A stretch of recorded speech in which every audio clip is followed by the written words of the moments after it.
등급컷 맨 앞장에 한번 써봅시다. 1등급이 76점이야. 2등급이 66점이고 3등급이 56점입니다.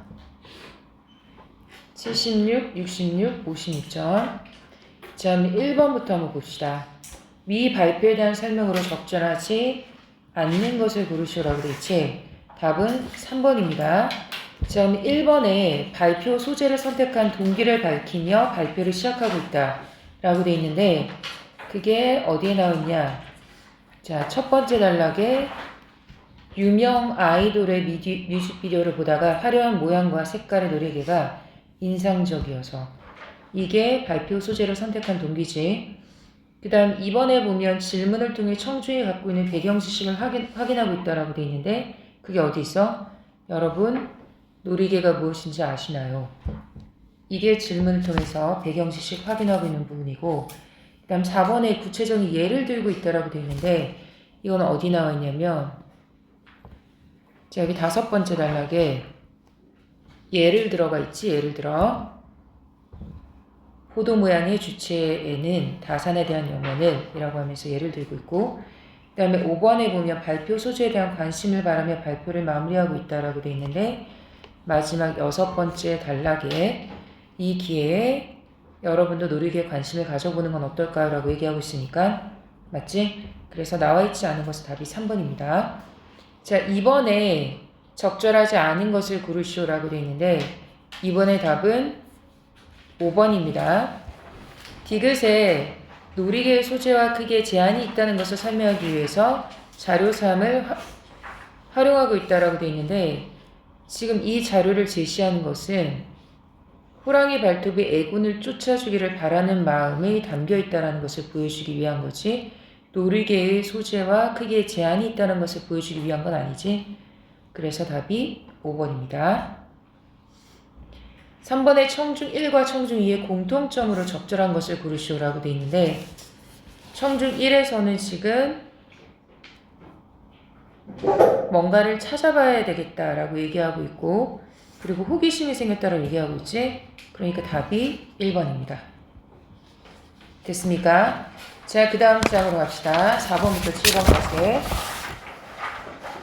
4번에 가를 작성하며 고려한 사항 중 글에 반영되어 있지 않은 것을 고르시오라고 되어 있는데, 4번의 답은 3번입니다. 기사문 형식을 고려하여 기사의 맨 앞부분인 전문의 유휴교실 개선의 필요성을 제시하고 있다 라고 얘기하고 있는데, 지금 유휴교실 개선의 필요성은 전문이 아니라 본문에 나와 있습니다. 그래서 3번이 틀렸습니다. 자, 다음 5번에 A, B에 드러난 사유자의 말하기로 적절한 것을 고르시오라고 되어 있는데, 답은 4번입니다. 자, B를 보면 학생위원과 학부모위원이 말씀하신 휴게 공간이나 스터디 카페 모두 사업의 취지에 부합한다고 볼 수 있습니다. 그러면 휴게 공간과 교육 공간의 성격을 아우를 수 있는 공간 활용 방안은 없을까요? 라고 하면서 지금 참가자들의 의견이 수렴될 수 있는 거에 대해서 묻고 있지, 그치? 그래서 답이 4번입니다. 다음 6번. 보기는 회의 전에 참가자에게 배부된 자료이다. 나에서 이를 활용한 방식에 대한 설명으로 적절하지 않는 것을 고르시오 라고 되어 있는데, 답은 5번입니다. 교사위원은 공간의 활용에 대한 학생위원과 인식차를 부각하기 위해서 니은 디귿을 활용했군이라고 되어 있는데, 디귿이 틀렸습니다. 니은은 맞지만. 자, 다음 7번에 적절하지 않은 것을 고르시오 라고 되어 있지. 7번의 답은 4번입니다. 학부모위원은 북카페가 되면 교과, 연계획, 독서 활동이 가능하다는 점에 동의하고 있다 라고 얘기하고 있는데, 지금 이거 학부모위원이 얘기한 게 아니라 누가 얘기하는 거야? 교사위원입니다. 교사위원. 그래서 답이 4번입니다. 자, 다음 8에서 10번까지 보면 윗글의 글쓰기 계획 중에서 초고에 반영되어 있지 않은 것을 고르시오라고 되어 있는데 답은 4번입니다. 4번인 이유는 지금 율동목 지명의 유래와 이에 대한 전설이라고 되어 있는데 여기에서 유래를 언급하고 있는 건 맞지만 전설이 나와 있지 않습니다. 그래서 답이 4번입니다. 9번의 윗글을 블로그에 싣기 위한 매체원의 활용 방안으로 적절하지 않은 것을 고르시오라고 되어 있는데 9번의 답은 5번입니다. 오문단에 싣긴 곳의 한 장면을 영상 자료로 제시하며 영웅의 지략과 민초들의 헌신을 실감나게 전달한다 라고 되어 있는데 싣긴 곳의 한 장면은 오문단이 아니라 사문단입니다. 사문단. 그래서 답이 5번입니다. 자, 그 다음에 10번에 적절한 것을 고르시오. 조건이 뭐가 있냐면 여정이 마무리되는 시간적 배경을 드러내야 되고 그리고 글의 전체적인 분위기를 고려해서 색채어랑 비유적 표현이 들어가야 된다라는 것이 있습니다. 그래서 답이 2번입니다. 자, 시간적 배경이 어디 나와 있냐면 여기 보면 붉은 노을 있지. 붉은 노을. 그러니까 시간적 배경, 저녁이라는 걸 알 수 있고 그리고 색채어라고 하면 금빛이랑 붉은 나와 있지. 그 다음에 비유적 표현이라고 하면 바닷물이 금빛 비늘을 퍼덕인다. 이런 게 비유적 표현이지. 그래서 답이 2번입니다. 자, 그 다음 11번부터 문법 파트 한번 봅시다. 자, 여기서는 지금 품사가 나와서 품사를 다시 한번 정리할게. 자, 우리 국어에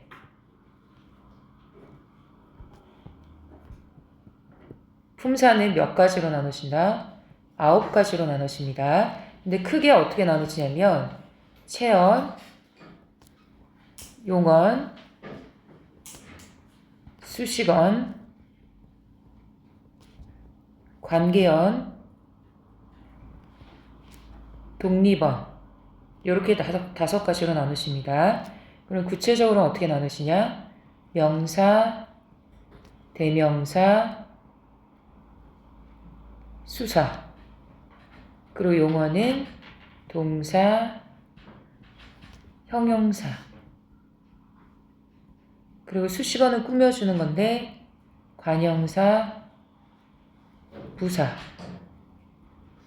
관계어는 조사 독립어는 감탄사 모의고사에 나옵니다. 이거 꼭 외워줘야 돼.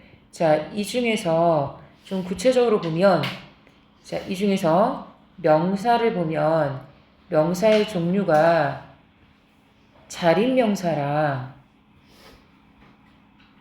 의존명사로 나누십니다. 의존명사. 그러면 자립명사라고 하는 것은 우리가 일반적으로 말하는 대부분의 명사들이 자립명사인데 뭐 책이라든지 아니면 뭐 하늘이라든지 이렇게 독립된 뜻으로 쓰일 수 있는 게 자립명사고 의존명사라고 하는 건 내가 예전에 랩 한번 알려준 적이 있는데 겉대, 줄, 수, 바, 채, 지, 만큼, 대로, 번, 적, 분 랩처럼 외우라고 했어. 겉대, 줄, 수, 바, 채, 지, 만큼, 대로, 번, 적, 분 이렇게 명사처럼 보이지 않는데 명사인 게 이제 의존명사가 되는 거야. 그래서 크게 자립명사랑 의존명사로 나눠진다. 예를 들어서 어떤 게 있냐. 나는 그럴 수밖에 없었어 라고 하면 나는 그럴 수밖에 없었어 라고 하면 자, 이거 띄어쓰기가 어떻게 되냐면 그럴 띄고 수밖에 띄고 없었어 이렇게 되는 거거든. 그러니까 이유가 뭐냐. 수가 명사고 뒤에 오는 밖에가 조사가 되는 거야. 그래서 이렇게 붙여 쓰는 겁니다. 이게 의존명사야. 이제 의존명사와 관련된 게 지금 지문에 나와서 다시 한번 정리한 겁니다. 자, 그러면 지문을 한번 봅시다. 명사는 자립성 유무에 따라 자립명사랑 의존명사로 나눌 수 있다. 예를 들어서 새 물건이 있다라고 했을 때 자, 새 물건이라고 하는 것은 이렇게 관형어인 새가 없이 단독으로 쓸 수 있기 때문에 자립명사이다. 이와 달리 헌 것이 있다라고 하면 이 것이라고 하는 것은 앞에 오는 헌이 없으면 의미 전달이 되지 않지. 그래서 얘가 바로 의존명사가 됩니다. 자, 그래서 의존명사는 관형의 수식 없이 단독으로 쓰일 수 없으며 조사와 결합한다는 특징이 있다. 의존명사는 특정한 형태의 관형으로 요구하는 선행어 제약과 선행어 제약이라고 하는 것은 앞에 오는 말의 제약이고 특정 서술어나 격조사와만 결합하는 후행어 제약이 있다. 후형의 제약은 뒤에 오는 말의 제약이 있다는 뜻입니다. 자, 여기서 격조사라고 하는 것은 자, 조사가 종류가 크게 세 가지로 나눠진다라고 했지. 격조사가 있고 보조사가 있고 접속조사가 있다라고 했습니다. 이 개념도 이제 계속 반복할 건데 알아둬야 돼. 모의고사에 나왔을 때 이게 막 당황스럽고 무슨 말인지 모르고 이러면 안 됩니다. 그럼 격조사라고 하는 것은 주어를 만들어주면 주격조사, 목적어를 만들어주면 목적격조사, 보어를 만들어주면 복격조사, 그 다음 서술어를 만들어주면 서술격조사, 누구를 부르는 것은 호격조사, 그 다음에 관형격조사, 부사격조사, 이렇게 7가지로 나누십니다. 보조사라고 하는 것은 특별한 뜻을 더해주는 것이 너만 왜 그러니? 라고 하면 여기 있는 만이 특별한 뜻을 더해줘서 보조사라고 하는 거고 접속조사라고 하면 예를 들어서 사과와 배라고 하면 사과랑 배를 연결해 주는 것이 접속조사입니다. 이렇게 해서 격조사랑만 특정한 어떤 격조사 결합하는 것을 후행어 제약이라고 한다. 이 개념들 알아두세요. 원래 중학교 때 제대로 하고 왔었어야 했는데 지금 이제 잊어버렸을 거야. 요겁니다. 자, 그러면 다음 지문을 봐서 여기 온 지가 오래되었다. 여기 지가 바로 무슨 명사입니까? 의존명사지. 의존명사. 자, 그럼 여기 오는 앞에 오는 말이 오는 뒤에 걸 꾸며줄 수 있지만 얘네는 꾸며줄 수 없으니까 선행어 제약이 있다라는 거지. 자, 그 다음에 뒤에 오는 할 수가 있다라고 했을 때 이 수는 반드시 뒤에 주격조사 가가 와야 되고 그 다음에 줄은 뒤에 목적격조사 을이 와야 되고 김은 뒤에 부사격조사 애가 와야 되고 그리고 따름이라고 하는 것은 서술격조사 이다가 와야 된다는 거야. 이런 게 뒤에 오는 조사가 제약이 있는 것이 후행어 제약이다라고 얘기를 하는 겁니다. 자, 한편 의존명사 중에는 만큼과 같이 동일한 형태가 조사로 쓰이는 경우가 있는데 이처럼 하나의 형태가 여러 개의 품사로 쓰이는 것을 품사의 통용이라고 합니다. 자, 품사의 통용이라고 하는 게 무슨 말이냐면 나는 할 만큼 다 했어 라고 했을 때 할 만큼과 너만큼이라고 했을 때 이 만큼은 똑같은 단어이긴 하지만 위에서는 띄어쓰고 여기서는 붙였습니다. 왜냐하면 얘는 의존명사고 그리고 뒤에 오는 만큼은 조사이니까.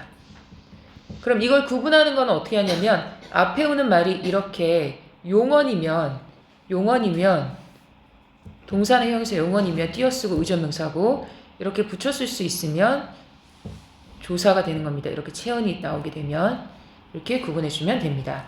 자, 그러면 11번에 적절하지 않은 것을 고르시오라고 되어 있는데 답은 몇 번입니까? 1번이지? 그럼 얘는 당연히 띄었어야 되지? 판단 결과가 맞는 건데 틀렸다라고 했으니까 답이 틀렸습니다. 12번에 적절한 것을 고르시오라고 되어 있는데 12번의 답은 2번입니다.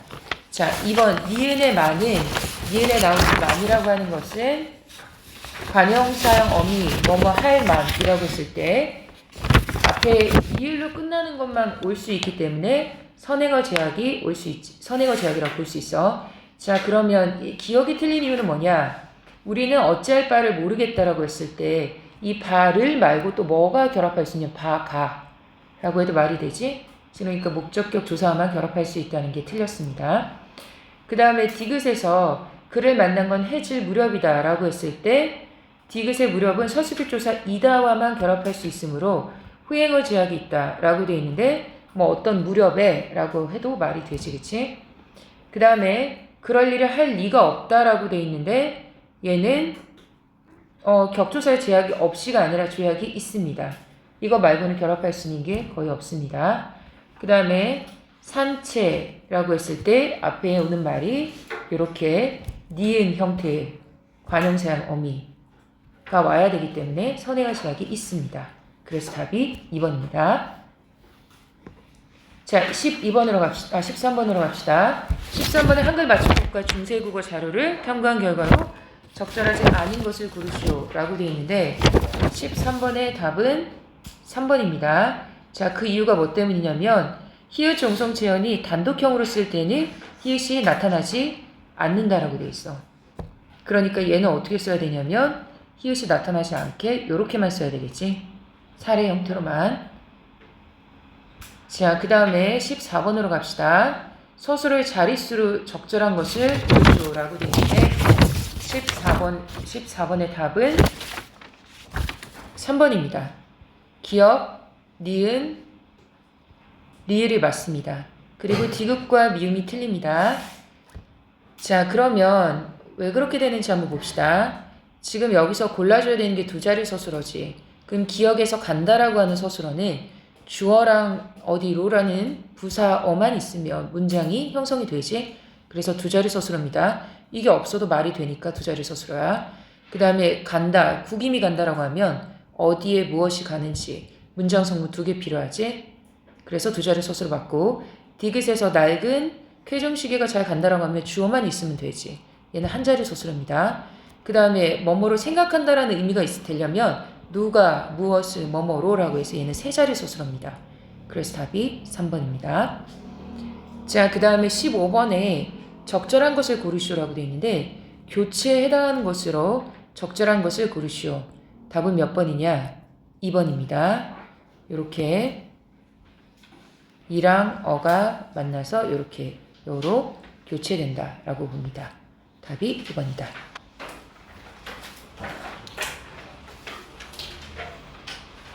자, 우선 18번부터 먼저 봅시다. 적절하지 않은 것을 고르시오라고 되어 있는데 18번의 답이 5번입니다. 자, 그럼 1번에 보면 시계소리, 음악 등의 효과음을 기점으로 A에서 B로 전환되고 있다라고 얘기하고 있는데 지금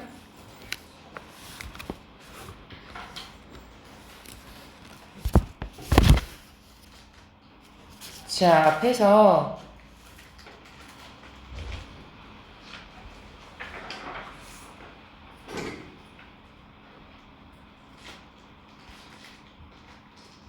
여기 나와있지. 전원 퇴장한다. 시계소리 한시를 치고 음악이 10개 흐른다. 라고 얘기하고 있지. 자, 그 다음에 2번에서 보면 A의 학자가 B에서 줄거리를 한정하지 않았기 때문에 자율적으로 연기할 수 있군. 이라고 되어 있는데 자, 한정하지 않았는지 한번 볼까? 여기 보면 정해진 줄거리 같은 것이 없다라고 얘기하고 있지. 정해진 줄거리 같은 것이 없다. 그러니까 얘도 2번이 맞고 3번이 옛날 의상을 입지 않아도 관객들은 컨벤션에 따라 비의 배경이 조선시대임을 암묵적으로 동의할 수 있었겠군 이라고 되어 있는데 여기 보면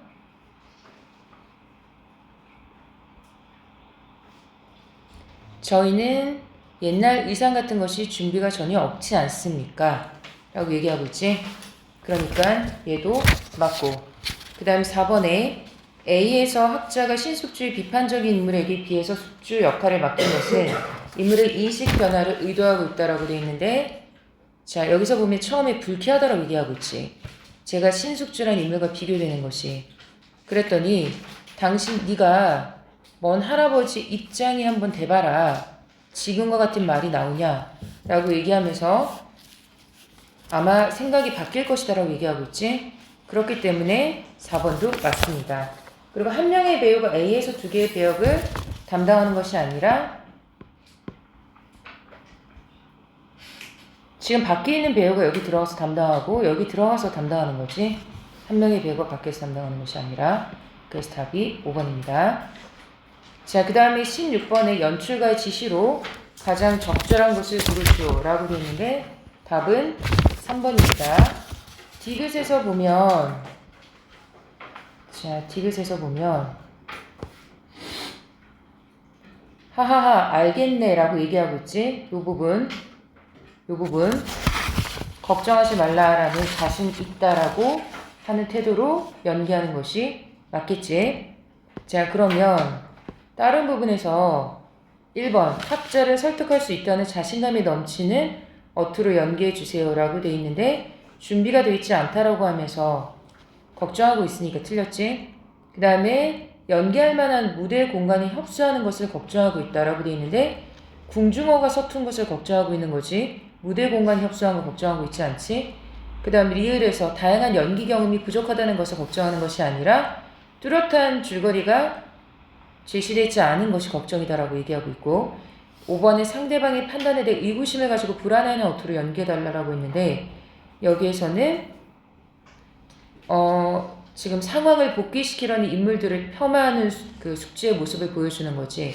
그러니까 이거랑 의구심을 가지고 불안해하는 거랑 상관없지. 그래서 답이 3번입니다. 윤씨와 숙주 간의 쟁점으로 적절하지 않은 것을 고르시오라고 되어 있는데 답은 5번입니다. 백성들은 사육신을 충신으로 평가할 것인가에 대한 것은 지금 둘 다 그렇다라고 보는 거지.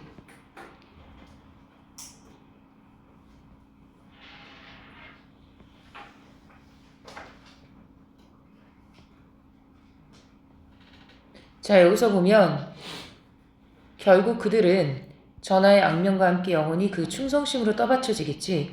백성들이란 그런 죽음을 좋아하니까 라고 얘기하고 있고 윤씨 역시 그것도 맞다라고 얘기를 하고 있기 때문에 둘 다 동의하고 있는 부분이기 때문에 적절하지 않은 것은 답이 5번입니다. 자, 지문 봅시다. 자, 인간은 각자 정해진 운명이 있고 초월적인 힘에 밀려 자신의 의지나 노력만으로도 그것을 바꿀 수 없는 삶이 있다고 믿는 가치관을 운명론적 세계관이라고 합니다. 그래서 시에서 보면 그 운명론적 세계관에 따라서 자신의 생각을 내면화하고 그에 따라 행동하는 모습을 보이는 경우를 발견할 수 있는데 두 작품의 차이가 무엇인지 한번 보자라는 거지. 이 시는 니네 본 적 있지, 그치?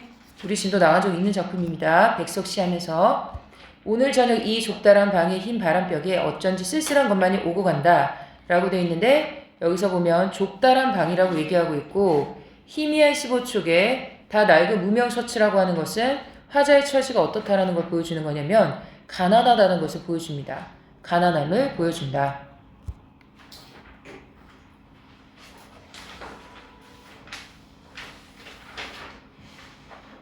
그리고 현재 화자의 처지가 어떠냐? 쓸쓸한 것이 오고 간다라고 얘기하고 있고 지친 불빛, 어두운 그림자라고 얘기했으니까 현재 내면적 상황이 어떤 것인지도 이런 시어를 통해서 확인할 수가 있겠지.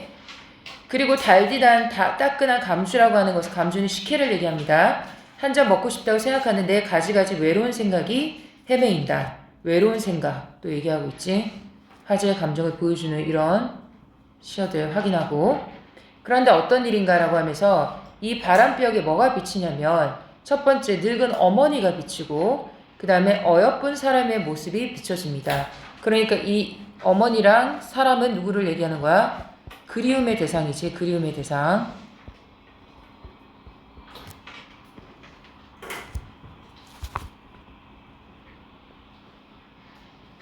그런데 또 흰 바람벽에 뭐가 보이냐면 내 쓸쓸한 얼굴을 쳐다보며 글자들이 지나가는데 어떤 글자들이 지나가냐면 나는 이 세상에서 가난하고 외롭고 높고 쓸쓸하게 살도록 태어났다라는 것은 이게 내가 그렇게 살도록 결정져진 운명이라는 거야. 이게 운명론적 가치관입니다. 그리고 이 세상을 살아가는데 내 가슴은 너무도 많이 뜨거운 것으로 호젓한 것으로 사랑으로 슬픔으로 가득 찬다. 그리고 이번에는 나를 위로하는 듯이 어떤 글자들이 지나가냐면 하늘이 이 세상을 만들 적에 가장 귀하게 생각하고 사랑하는 것들은 모두 가난하고 외롭고 쓸쓸하게 살아가도록 결정이 됐대. 누가 그렇대? 초생딸이 그렇고 바구니꽃도 그렇고 짝새도 그렇고 당나귀도 그렇고 프랑시스 잼과 도연메이 라이넬 마리아 리케가 그렇듯이. 그래서 자기 스스로를 어떻게 하고 있는 거야? 위로하고 있는 겁니다. 위로. 자, 그 다음에 두 번째 작품 갑시다. 하늘이 만드시길 어찌 모든 것이 다 평등하겠느냐마는 즉 어떻다? 평등하지 않다라는 거야. 어찌된 인생이 이렇게까지 괴로우냐. 삼순구식이라고 하는 거 사자성어입니다. 삼순구식은 30일 동안에 9끼니를 먹는다는 뜻이야. 30일 동안 9끼니. 그러니까 아주 가난함을 보여주는 사자성어이다. 아주 가난함.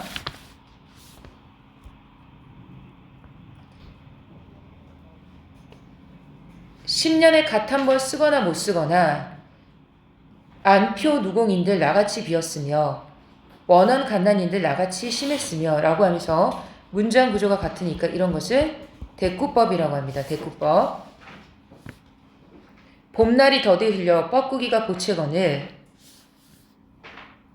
동편 이웃에 따비 없고 서편 이웃에 톰이 없고. 이거 문장 구조 같지? 이것도 대꾸법이야. 문장 구조가 같은 것을 대꾸법이라고 합니다. 따비라고 하는 것은 쟁기를 얘기해. 쟁기. 집안에 들어와서 씨앗을 마련하니 오일 벼씨한 말은 반 넘어 쥐가 먹었고 기장피 조팥은 너덧 때 심었을 때. 하나의 식구라고 하는 것은 하나하다라는 말은 춥고 배고픈 춥고 배고픈 식구 이리하여서 어이 살겠느냐. 이봐 아이들아 어찌되었든 힘써 일해라. 일하라 라고 하고서 명령하고 있지. 명령형 어미입니다. 명령형.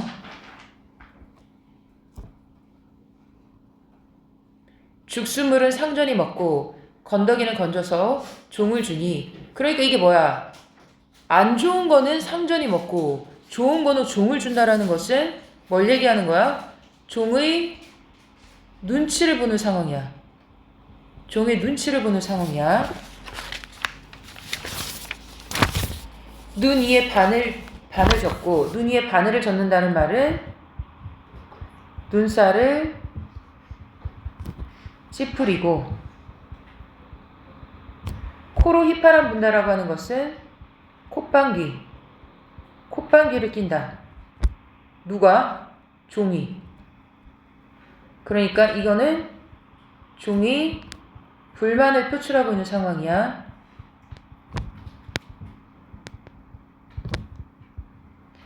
올변은 한 발을 뜯고 조팥은 다 묵히니 수확하지 않으니 쌀잎이 바라니는 나기도 싫지 않던가 하던가. 서리법. 나라 빚과 이자는 무엇으로 장만하며 부역과 세금은 어찌하여 차려냈고 이리저리 생각해도 견딜 가능성이 전혀 없다. 장초의 무지를 부러워하나 어찌하겠느냐. 자, 장초라고 하는 것은 장초 나무를 얘기하는 겁니다. 장초 나무를 부러워한다라는 것은 이거는 이제 다른 어떤 그 시경에 나와 있는 구절이야. 시경에 나오는 구절을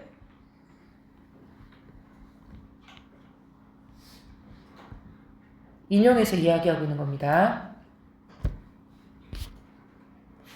그러니까 백성들이 너무 힘들어서 오히려 장초 나무를 부러워하는 상황입니다.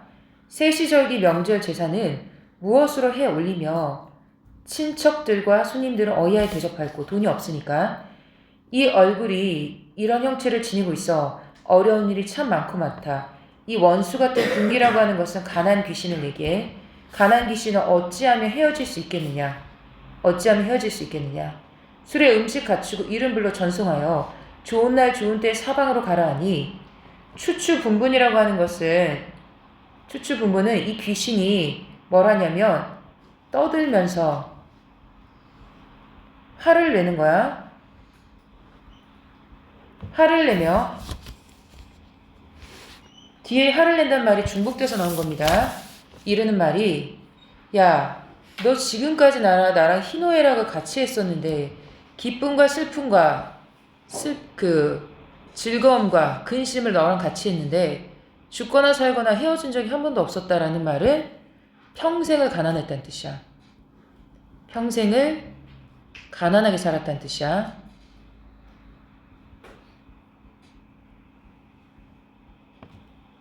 어디 가서 누구 말 듣고 가라 하여서 이르느냐. 타 이르는 듯 꾸짖는 듯 온가지로 공역한다. 공역이라는 말 뜻 나와 있지. 꾸짖건을 돌이켜 생각하니, 자, 여기 돌이켜 생각한다는 말이 여기서부터 인식의 전환이 일어납니다. 생각이 바뀌고 있어. 네 말이 다 옳도다. 무정한 세상은 다 나를 버리는데 너 혼자 의리가 있어서 나를 아니 버리거늘 억지로 피하여 잠깨로 헤어지겠느냐. 하늘이 만든 이 내 가난함을 설마 한들 어이하겠느냐. 그러니까 가난도 내 분수다라고 하는 것이 운명론적 가치관이지. 운명. 그래서 가난에도 만족하는 것을 사자성어로 안빈낙도라고 합니다. 안빈낙도.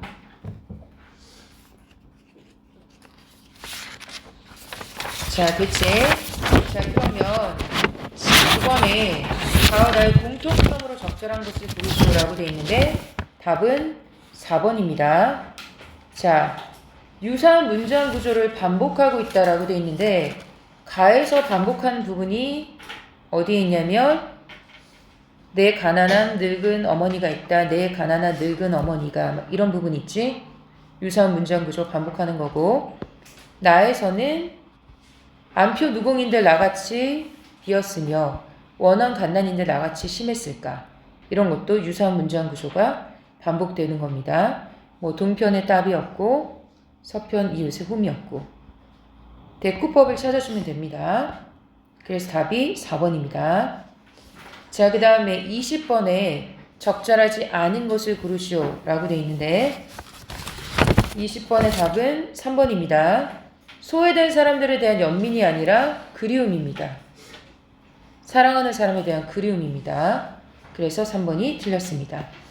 21번에 적절하지 않은 것을 고르시오라고 되어 있는데 얘는 답이 3번입니다.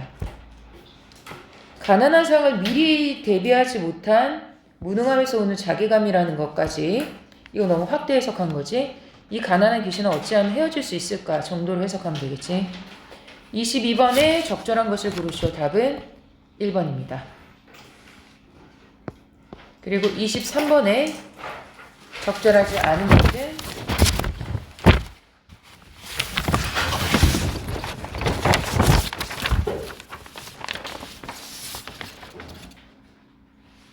답이 4번입니다. 이상과 현실과의 괴리감이라고 얘기하고 있는데 이상과 현실이라고 하는 것은 내가 추구하는 이상세계와 내 현실 사이에 거리감이 있다는 것이 여기서 이상적 세계 안 나와 있습니다. 그리고 과거와 현재의 괴리라고 하면 내가 옛날엔 잘 살았는데 지금 가난해야 되잖아. 근데 아니라 과거로부터 현재까지 계속 가난한 거니까 괴리감 없습니다. 그래서 답이 4번입니다. 질문부터 먼저 보자. 고전소설에서 천자가 나오면 임금을 얘기하는 건데 여기서 지금 천자가 도망을 가고 있지, 그치? 그래서 뭘 보여주냐면 천재의 무능함을 보여주는 겁니다. 무능함. 천재의 무능함. 천자 가만히 북문을 열고 도망하실세. 길은 없고 다만 산이 가리우니 어찌 행하리요 라고 돼 있지? 이 부분은 서술자의 개입이라고 합니다. 서술자의 개입. 그래서 고전소설에서 서술자의 개입이 있는지 찾아주는 게 굉장히 중요한데 하리오 이런 표현이 나오면 서술자의 개입입니다. 적강 강공 형제가 천자를 쫓아오며 무수히 무찌르니 체두와 왕건 두 사람이 임금을 호위하며 닿더니 적병이 급함을 보고 칼을 들고 내달아 싸우더니 일합 칼이 한 번 부딪히지도 못해서 강공은 체두를 베고 강령은 왕건을 베니 그러니까 왕을 지키던 사람들이 다 죽게 된 거지. 송진영이 남은 군사 싸울 마음이 없는지라. 강공이 칼을 춤추며 외쳐 말하기를 송천자는 죽기를 두려워하거든 빨리 나와서 내 칼을 받으라 하고 점점 가까우니 천자가 황황망조 어떤 느낌인지 알겠지? 어쩔 줄 모르고 허둥지둥하는 거야. 허둥지둥. 어쩔 줄 모르고 허둥지둥해서 앙천통곡. 앙천통곡이라고 하는 것은 하늘을 쳐다보며 몹시 운다. 어쩔 줄 모르고 하늘을 쳐다보고 우니까 굉장히 무능력하지 왕이. 송조 100여 년 기업이 진에게 이르러 망할 줄 알았겠느냐 하고 어찌할 줄 모르며 찾던 임금을 빼어서 자살하고자 하더니 천만 의회에 한 소년이 나왔는데 이 소년의 이름이 유실부야. 임금을 구하고 적병을 엄살하니 죽이니 아지 못하겠더라. 어떤 사람이고 이 부분도 서술자의 개입 부분입니다.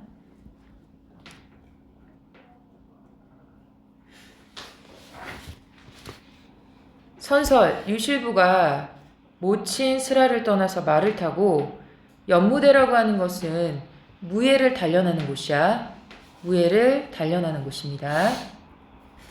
연무대를 찾아 임금이 친히 출정하시는 군중에 참여하고자 하였더니 천자가 그 나이 어림을 꺼리사 무용지인 주변에 사람이 없는 것으로, 그러니까 쓸모없는 사람이라는 뜻이야. 쓸모없는 사람. 내치심을 보고 물러나매 그 향할 바를 알지 못하고 말을 이끌고 초조히 다니며 부친 소식을 탐지하더니 한 주점을 찾아 밥을 사 먹으며 쉬더니 문득 백발노인이, 여기서 백발노인이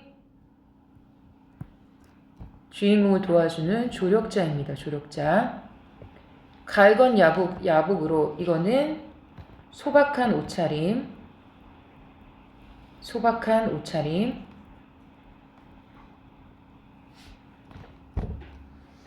청려장이라고 하는 거 지팡이입니다. 지팡이를 끌고 지나가다가 유생을 보고 급히 들어와 말하기를 너 유실부 아니니? 유생이 그 노인의 늠름한 거동을 보고 일어나, 공경이라고 하는 것은 공손히 받들어 모심. 과연 그렇습니다. 노인이 말하기를 내일 그대에게 가르칠 말이 있으니 나와 함께 집에 감이 어떠하냐. 수건 서책을 내어보니 유생이 일견이라고 하는 것은 한눈에 신통한 술법임을 알고 이날 배우니 수년 지내에 몇 년이 되지 않아 능히 제주를 통한지라. 노인이 기뻐 실부에게 일러 말하기를 그대 이제 천지 좋아지리를 알았으니 세상에 나아가 임금의 위태함을 구하고 꽃다운 이름을 후세에 전하라. 관련된 사자성어를 뭐라고 하냐면 유방백세라고 합니다. 유방백세. 꽃다운 이름을 후세에 전한다. 유방백세라고 합니다. 유생이 이미 도적이 군사를 일으켜 임금이 출정하심을 짐작하였으나 위태하심을 구하란 말을 듣고 크게 놀라 말하기를 대인이 이런 산중에 응거하시며 어찌 세상 일을 아십니까? 노인이 웃으며 말하기를 내가 자연히 알 일이 있기로 알거니와 사람이 때를 잃으면 불가나니, 사람이 때를 잃으면 불가나다는 말은 한마디로 때를 놓치면 안 된다는 뜻이야. 때를 놓치면 안 되니 이별이 심히 서운하나 어찌 면하겠느냐 하고 행장을 차려주며 재촉하니 생이 마지 못하여 절하여 말하기를 대인의 은혜로 배운 일이 많사올 뿐 아니라 천륜 같은 정의로, 천륜 같은 정의라고 하는 것은 스승과 제자의 정의를 얘기하는 거야. 이발하오니 어느 날 다시 만남을 알지 못하겠습니다. 노인이 더 기특히 여겨 말하기를 이후에 나를 찾고자 하거든 백학산에 있는 백학도사, 그러니까 본인의 신분을 밝히지 하고 함께 산에 내려와 작별하고 문득 간 데가 없는시라. 유생이 신기하게 여겨 백학산을 바라보고 무수히 감사드려 절하며 길을 찾아 말을 타고 황성으로 향하더니 날이 저물매 저녁을 사먹고 밤이 깊도록 잠을 이루지 못한다라는 거 사자성어로 전전반측이라고 합니다. 전전반측. 잠을 이루지 못하더니 후련 선관이 앞에 나와서 절하에서 말하기를. 자, 신선이 나왔지? 그러니까 여기서는 도교, 신선사상이 나온다. 소재는 동해 용왕의 둘째 아들인데 부왕의 명을 받자와 형장이라고 하는 것은 상대방한테 부르는 말이야. 당부할 말이 있어서 왔습니다. 지금 천하가 요란하여 명예 신시의 천자의 위태함을 구할 자는 당금 유실부다라고 하시기로 부디 때를 잃지 말고 아름다운 이름을 후세에 전하는 거 사자성어로 뭐라고 한다라고 했어? 유방백세라고 한다라고 했지. 유방백세, 꽃향기가 100년까지 지속된다. 하거늘 유생이 이 말을 듣고 무슨 말을 묻고자 하다가 호련 병력 같은 말소리에 놀라 깨달으니 꿈이라. 유생이 급히 일어나 마음을 진정치 못하고 날이 새기를 기다려 다시 말을 타고 채를 친다는 말은 채찍질을 하니 순식간에 500리를 행한지라. 순식간에 500리를 행했다. 이게 이제 그 비현실적인 요소지. 비현실성. 다른 말로 전기성이라고 합니다. 바로 황성으로 향하더니 문득 공중에서 외쳐 말하기를 장군은 황성으로 가지 말고 남편관 북문 밖으로 가라 라고 하면서 지금 목적지를 수정하도록 한 것이 공중에서. 유생이 비로소 신령이 지시함을 짐작하고 말을 달려 남편관을 찾아가니 관중의 적병이 운거하고 산하의 호통 소리가 진동하고는 생이 분기를 이기지 못하여 갑주를 떨치고 칼을 춤추며 10만 적병을 풀베듯 하여 무인지경이라고 하는 말은 주변에 사람이 없는 것 같이 했다라는 거야. 거칠 것이 없이 하여 적장 강공과 강령이 천자를 에워싸고 무수히 꾸짖고 욕하며 항복하라 재촉하거늘 유생이 분기 대발할 쟁룡검을 두르고 찢겨 들어가니 장졸의 머리가 무수히 떨어지는지라. 강공과 강령이 비록 용맹하나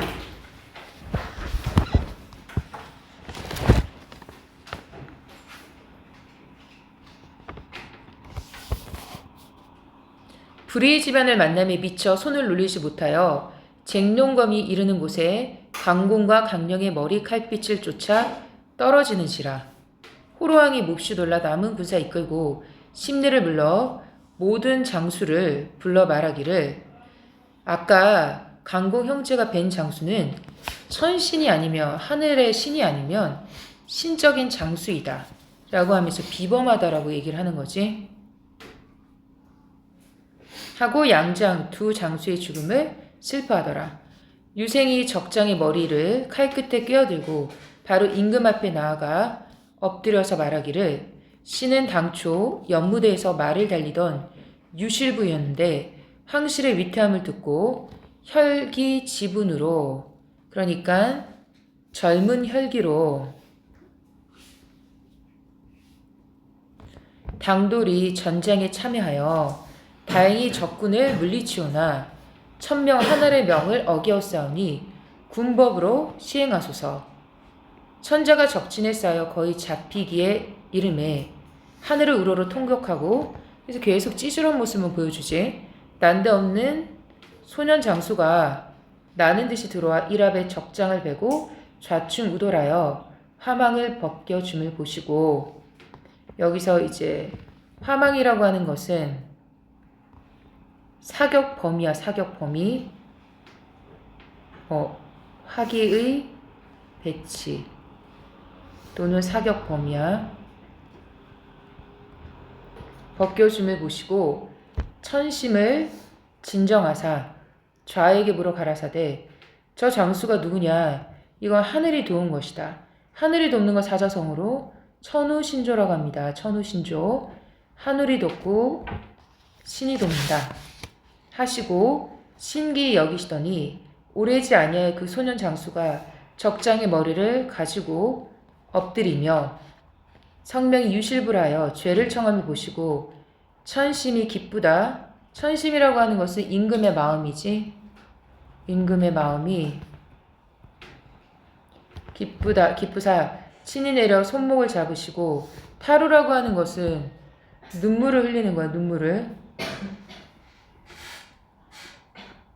흘려서 말하기를 저쯤에 짐이 경에 용맹이 있음을 짐작하였으나 그 소년을 아껴 감히 쓰지 못하였더니 이제 경이 짐의 어리석음을 생각지 아니하고 짐의 급함을 구하여 송왕씨를 회복하고 사직이라고 하는 것은 나라 또는 조정 안복해 되니 그 공을 갚을 바를 알지 못하거니와 경에 붙이는 이름이 무엇이냐라고 했더니 이제 누구다라는 것을 얘기하는 거지. 자기 집이 굉장히 어때? 뼈대가 있는 가문이다라는 거지. 신분이 높은 집안이다. 그래서 제자가인이라고 하는 것은 고전소설에 나오는 주인공이 남자는 재주가 있고 여자는 아름답다는 뜻입니다. 제자가인. 자, 그러면 문제 답을 맞춰보겠습니다. 28번에 적절한 것을 고르시오 라고 되어 있는데 답은 5번이지. 29번에 서사적 기능으로 적절한 것은 답이 4번입니다.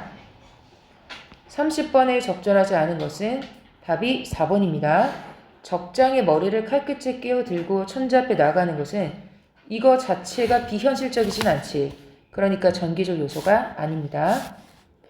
제가 31번에 적절하지 않은 것을 고르시오라고 되어 있는데 답이 4번이고 아까 질문 나왔던 이 시의성이란 단어가 잘 나오거든. 이거 기억해도. 자, 시의성이라고 하는 게 한자어로 어떻게 되냐면 이렇게 되는 거야. 시 그리고 의. 자, 시라고 하는 것은 시간을 얘기하는 것이 시간, 때가 이거는 적당하다. 적당하다는 뜻이야. 적당하다. 적절하다.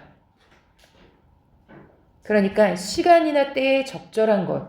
그러니까 행동의 시의성이라고 하는 것은 그 행동이 적절하게 이루어짐을 강조하고 있다라고 하면 돼. 그래서 영어에서 보면 이런 단어 혹시 들어본 적 있어? 들어봤어? 처음 들어봐? 타임리어스라고 처음 들어봐? 이게 이거랑 같은 말이야. 시의성이라고 했을 때. 그래서 예를 들어서 이 정책은 시의성이 있다라고 하잖아. 그러면 지금에 딱 맞는 정책이다는 뜻이야. 지금에 딱 맞는 정책이다. 적절한 조치이다.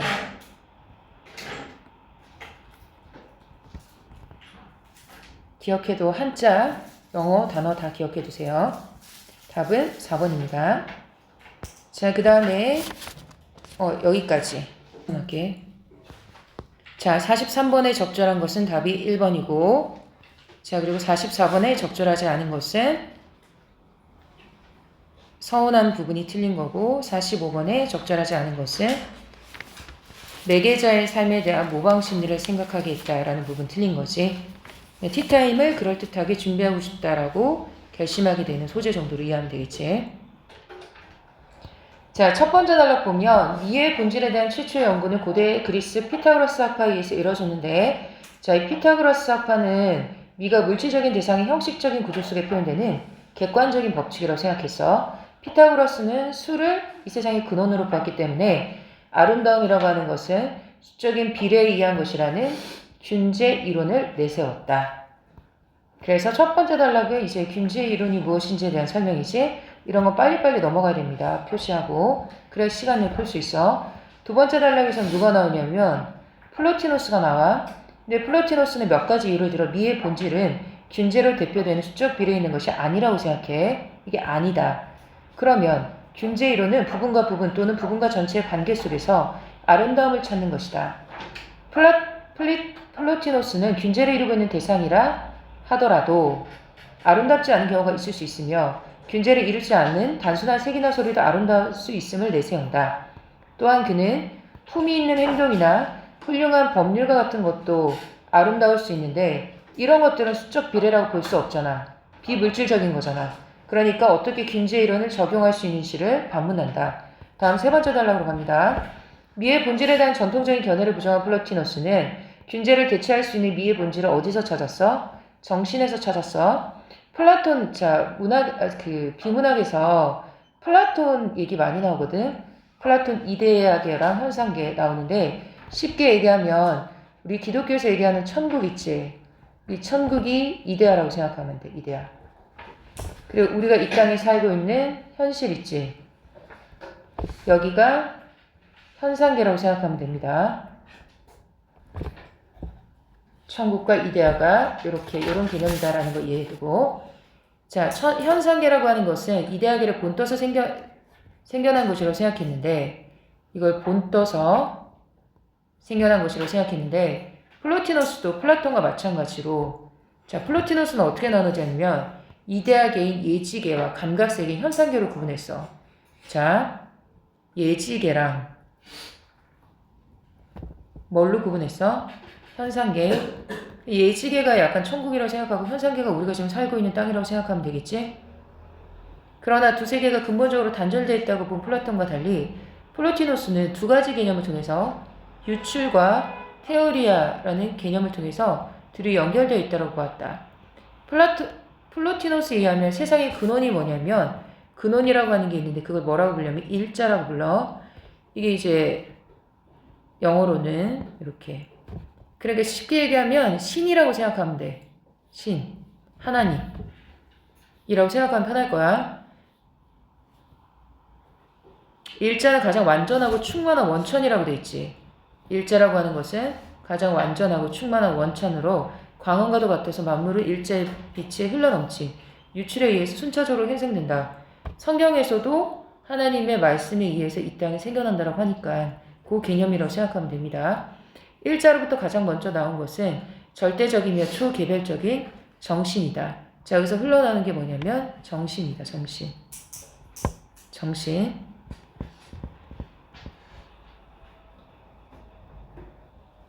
정신으로부터 우주 영혼과 개별 영혼들이 산출된다. 이 다음에 나오는 게 뭐야? 영혼이야, 영혼. 영혼인데 영혼도 우주 영혼이 있고 그 다음에 개별 영혼이 있다라고 얘기하는 거지. 일자, 정신, 영혼 이 세 가지 존재자들이 비물질적인 예지계를 구성한다. 여기까지가 구성하는 거야. 여기까지가 예지계야. 지금 구성된 거 있지? 여기까지가 예지계야. 이를 뒤이어 감각적 존재자들을 현상계에 출현하는데 그 다음이 현상계인데 먼저 영혼으로부터 실제하는 감각 대상들의 세계인 자연이 유출되고 자연으로부터 진료들이 유출된다. 자, 여기까지가 예지계고 그 다음이 현상계지. 현상계인데 이것도 다시 두 단계로 나눠줘서 처음에는 자연이고 그 다음이 진료 이렇게 된다는 거야. 그래서 일자에서 정신, 영혼, 자연, 진료의 유출은 존재의 완전성 정도에 따라 순차적으로 이루어진 것이다 라고 돼 있지. 여기서부터 아래로 내려가는 게 이게 가장 완전하고 덜 되고 덜 된 것이라는 거지. 자기 동일성의 타자적 발현이라고 할 수 있다. 따라서 유출로 연결된 존재 간에는 어떤 동일성이 유지되어 있으며 위계 질서를 가진다. 위계 질서 가장 높은 거 다음 단계 그 다음 단계라는 거지. 이처럼 예지계 현상에는 분리되어 있는 것처럼 보이나 질적으로는 서로 연결되어 있다는 것이 플로티노스의 주장이다. 이러한 생각에 의거하여 미는 마치 빛이 그 광원에서 멀어질수록 밝기가 약해지듯이 진료로 내려갈수록 어디에 가까워진다? 추에 가까워진다. 미가 뭐고 추가 뭔지 알지? 미는 아름다움이지. 이게 미야, 미. 그리고 아래로 내려갈수록 추에 가까워진다는 거야, 추. 미에서 추로. 이렇게. 미에 대한 플로티노스의 이런 생각으로 인해 그는 예술의 가치에 대해서 플라톤과는 다른 입장을 취했다. 플라톤은 예술이 이데아계를 모방한 현상계를 다시 모방하는 것에 불과하다고 했다. 플라톤은 뭐라고 얘기했어? 예술이 이데아계를 모방한 현상계를 다시 모방하는 것에 불과하다고 했다.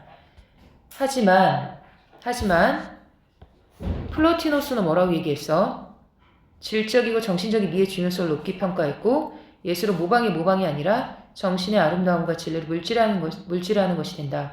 플로티노스에 있어서 미의 형상은 본래 정신에 있는 것이지만 예술과 영혼에도 정신의 속성이 미의 형상이 내재되어 있다. 이때 영혼 안에 있는 미의 형상을 진료에 실현시키는 것이 바로 예술이다. 그러므로 예술이란 귀납적인 표현이 나오고 연역적인 게 나오는데 이게 무슨 말이냐면 예를 들어서 뭐 누구를 얘기할까? 예를 들어서 뭐 준하는 잘생겼다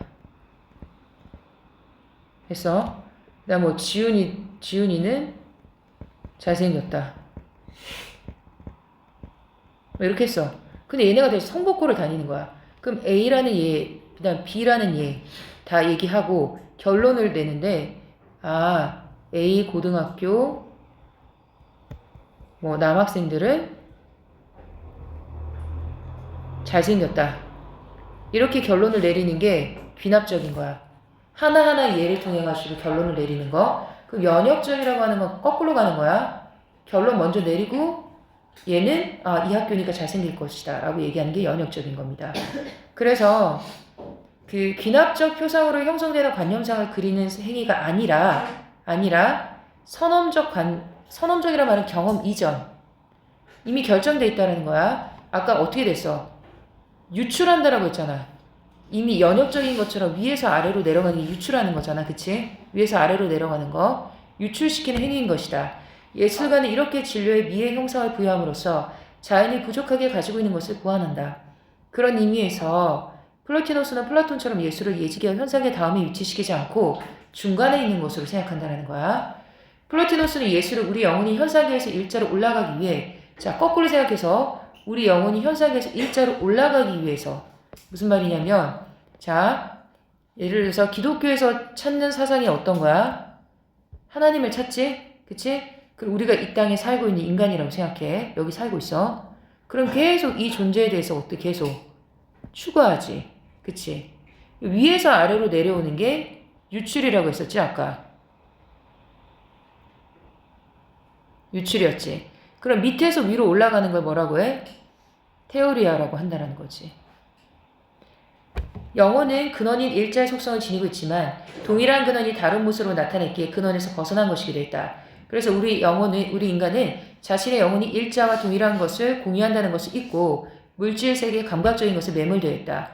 우리의 영혼이 일자와 합의를 해야 된다고 본 플로티노스는 영혼이 내면을 어떻게 함으로써? 관조함으로써. 기독교로 얘기하면 기도하는 거라고 생각하면 되겠지?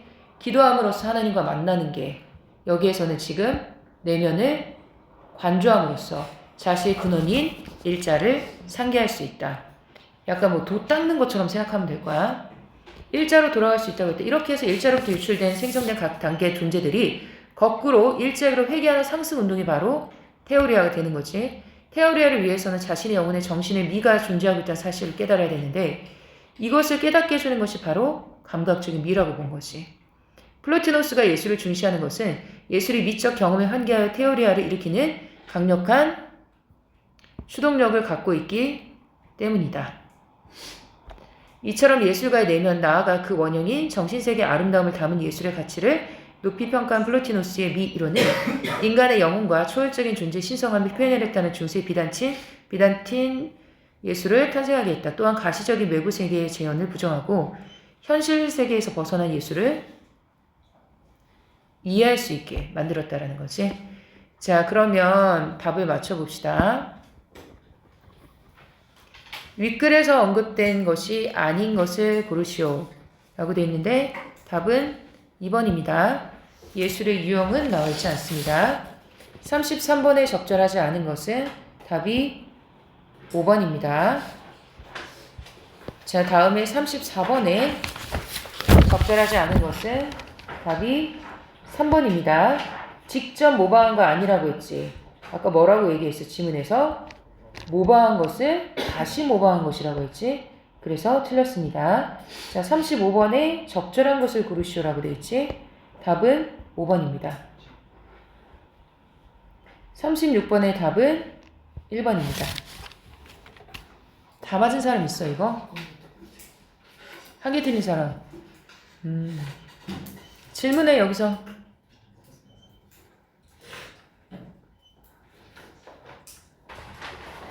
다윈은 같은 종에 속하는 개체들이 생존 경쟁에서 살아남아 번식하면 그 형질 중에서 일부가 자손에게 전달돼 진화가 일어난다는 자연 선택설을 주장하였다.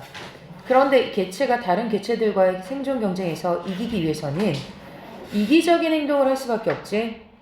근데 자연계에서는 이기적인 행동이 아니라 이타적인 행동들도 자주 관찰된다. 이에 진화론의 옹한 학자들은 동물의 이타적 행동을 설명하는 이론을 제시하였다. 그게 이제 설명한 대표적인 학자가 해밀턴인데, 개체들은 이타적 행동은 자신과 같은 유전자를 공유하는 친족들의 생존과 번식에 도움을 줌으로써 자신의 유전자를 후세에 많이 전달하기 위한 행동이라는 혈연 선택 가설을 제시하였다. 그러니까 이타적인 행동을 하면 자신의 유전자가 후세에 더 많이 퍼지기 때문이다라는 거지. 그래서 그 법칙이 지금 옆에 나와 있는데 요 공식이라는 거지. 이걸 이제 오른쪽으로 옮기면 RB는 C보다 크다 이렇게 돼서 이 B가 이게 이제 수혜자의 이득이고 C가 이타 행위자의 비용입니다. RB가 C보다 크다. 개체의 이타적 유전자가 진화한다. 이때 R은 유전적 근연도로 이타적 행위자가 이의 행위자와 이의 수의자가 유전자를 공유할 때 확률을, B는 이타적 행위 수혜자가 얻는 이득을, C는 이타적 행위자가 감수하는 손실을 의미한다. 그래서 여기에서 지금 보면 유전적 근연도라고 하잖아. 근연도라고 하는 게 뭐냐면 유전적으로 가까운 것을 얘기하는데 가까운 유사성을 얘기합니다. 그래서 사람과 침팬지 이게 유전적 근연도가 한 98% 정도 되고, 사람과 물고기는 유전적 근연도가 낮게 되는 거지. 요걸 얘기하는 거야. 부나 모가 자식과 같은 유전자를 공유할 확률은 50%이고 형제자매 간에 같은 유전자를 공유할 확률도 50%이다. R은 2촌이 형제자매를 기준으로 1촌이 늘어갈 때마다 반씩 준다. 예를 들어 행위자가 3명의 형제를 구하고 죽는다면 0.5 곱하기 3-1은 0이다. 행위자의 유전자는 그 형제를 통해 다음 세대로 퍼지게 된다. 이러한 해밀턴의 이론은 유전자의 개념으로 동물의 이타적 행동을 설명한 것으로 이타적 행동의 진화에 얽힌 수수께끼를 푸는 중요한 열쇠로 평가된다. 도킨스의 이기적 유전자라는 책 들어본 적 있지? 동물의 이타적인 행동은 유전자가 다른 유전자와의 생존 경쟁에서 살아남아 더 많은 자신의 복제군을 퍼뜨리기 위한 행동이라고 설명했다. 그에 따르면 유전자는 다음 세대의 다른 DNA 서열로 대체할 수 있는 DNA 단편으로 염색체상에서 이미의 어떤 DNA 단편은 그와 동일한 위치나 순서에 있는 다른 유전자들과 경쟁 관계에 있다. 그는 다윈과 같은 기존의 진화론자와 달리 생존 경쟁의 주체를 유전자로 보고 생존 경쟁의 주체는 누구다? 유전자야. 개체는 단지 뭐에 불과하다? 운반체에 불과하다고 봤다. 그러므로 이타적으로 보이는 개체 행동은 겉보기에만 그럴 뿐 실은 유전자가 다른 DNA와의 생존 경쟁에서 이기기 위한 이기적인 행동일 뿐이다라고 본 거지. 이러한 도킨스의 이론은 유전자의 이기성으로 동물의 여러 행동을 설명하여 과학계에서 큰 방향을 일으켰으나 개체를 어떻게 봤냐? 부정적으로 봤지? 운반체에 불과하다라고 봤지? 수동적 존재로 보았다는 점에서 비판을 받기도 하였다. 자, 그 다음에 경제학적 관점에서 이타적 행동이란 자신의 손해를 감수하면서 타인에게 이익을 주는 행동이기 때문에 이기적 사람들과 이타적 사람들이 공존할 경우 이타적 사람들은 당연히 도태될 수밖에 없다. 그럼에도 불구하고 여전히 이타적인 행동을 하는 사람들이 존재하지. 이에 대해서 최근 진화적 게임에서 두 가지 이론이 나왔는데 이렇게 가설, 반복 상호성 가설과 집단 선택 가설을 통해서 왜 이타적 행동을 하는지를 설명하고 있지. 그래서 다음 단락이 반복 상호성 가설이고 그 다음 단락이 집단 선택 가설입니다. 반복 상호성 가설이라고 하는 것은 뭐냐? 어쨌든 자신이 이기적으로 행동할 경우 상대방도 이기적으로 행동으로 보복할 수 있기 때문에 이를 피하기 위해서 이타적인 행동을 한다고 주장하는데 이를 게임 이론의 하나의 TFT 전략으로 설명한다. TFT 전략이란 상대방이 협조할지 배신할지 모르고 선택이 매 동시에 일어난 상황에서 처음에는 무조건 상대방이 협조해. 그 다음부터는 어떻게 한다? 상대방이 바로 전에 사용한 방법을 모방하는 것을 TFT 전략이라고 합니다.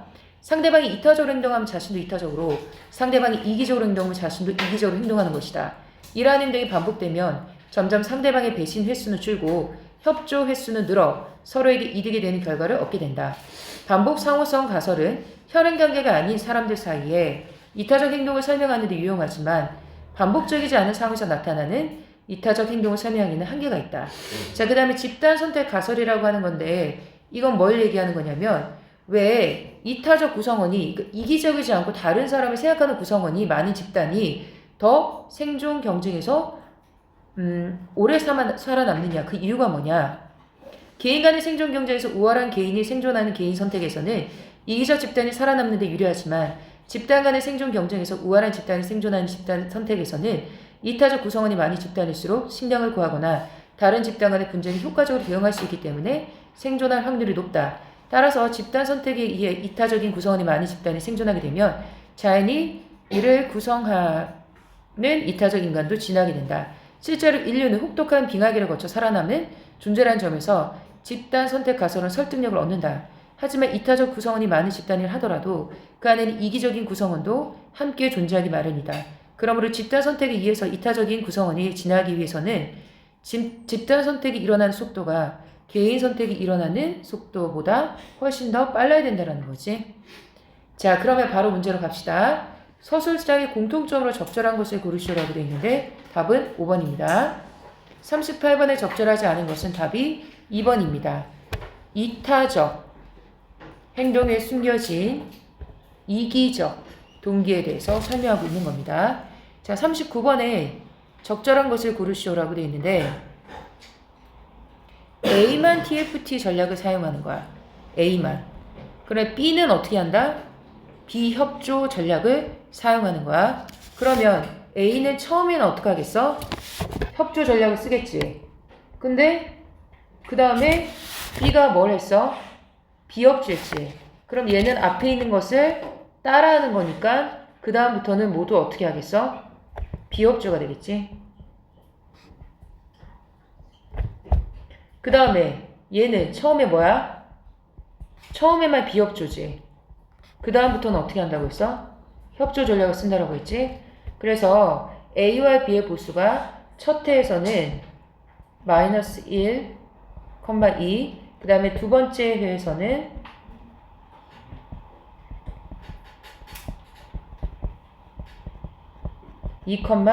마이너스 1입니다.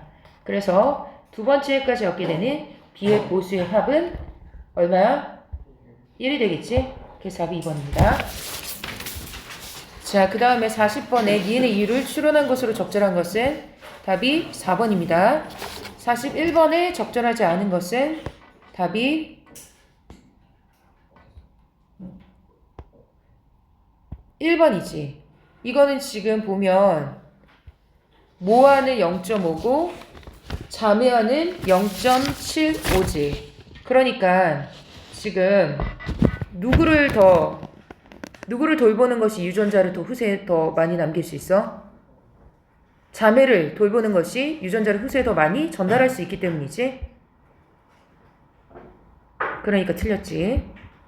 자, 그 다음에 42번에 동은이어라고 하는 것은 음만 갖고 뜻이 완전히 다른 것을 얘기하는 겁니다. 그래서 답이 2번입니다. 자, 그리고 우리 앞에서 비문학 요거 해야 되는데 지금 시간이 안 되잖아. 그러니까 얘는 숙제로 해오세요.